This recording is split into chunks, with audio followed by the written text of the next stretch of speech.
Good morning mga backyard. Ito ako ulit gumagawa ng ating vlogs. Dito ako ngayon sa sa farm ko. Ito pala yung isa sa materialis ko mga lodi. Ano na to, 3 times wins sa champion sa 2 hits. Meron ako ito lang, simple lang na conditioning para sa laban. Ano lang sa akin mga lods, B12, B50. Yun lang, salitan lang sa akin bago pangalawang laban na pangalawang araw, ano na, Rigel. Bago laban, B-poly na para anti-stress kasi yun. Yun lang naman yung conditioning ko mga lods.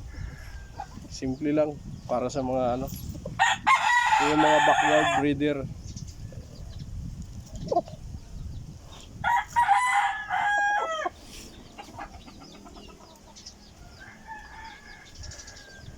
Ang gandang klase mga lods.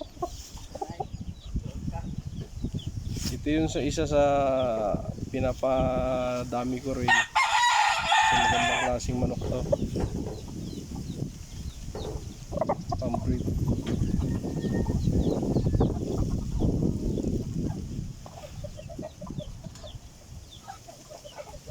Yun lang yung gawain ko dito mga kabakyard.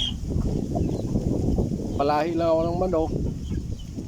Dumating kasi yung time na naisipan kong magpalahi para may pang minsan nagbibenta rin.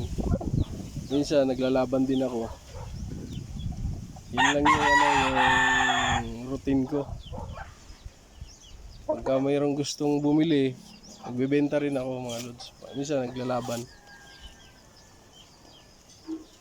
Mga sariling lahi, palahi ko sa aking mga alagang manok. Pero yung unang manok ko talaga, white Kelso, doon ako nagsimulang magpadami talaga. Ngayon naisipan ko magpalit ng kulay. Kaya yung mga palahi ko ngayon, iba-ibang kulay na. Pero ito yung isa sa pinapadami ko ngayon mga lodi.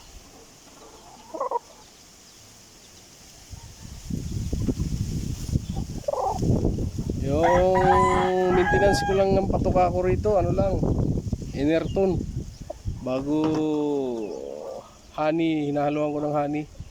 Bago araw-araw sila, every 2 days, B12. Yan lang, yun yung maintenance ko mga lods. Kaya yung mga katawan nila ay puro mga bulto yung katawan nila. Kaya yung mga bumibili, conditioning na lang sa kanila.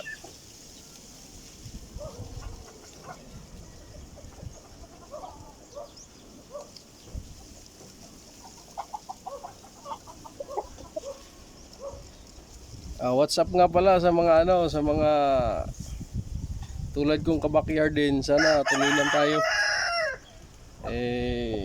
Hindi man tayo makapantay sa mga matataas na game farm, tuloy lang natin. Maraming salamat mga lods sa panonood ng aking YouTube channel. Sana mag-subscribe naman yung iba. At marami pa akong ipapaalam sa inyo kung ano yung mga diskarte kong pang sarili lang. Salamat mga lods.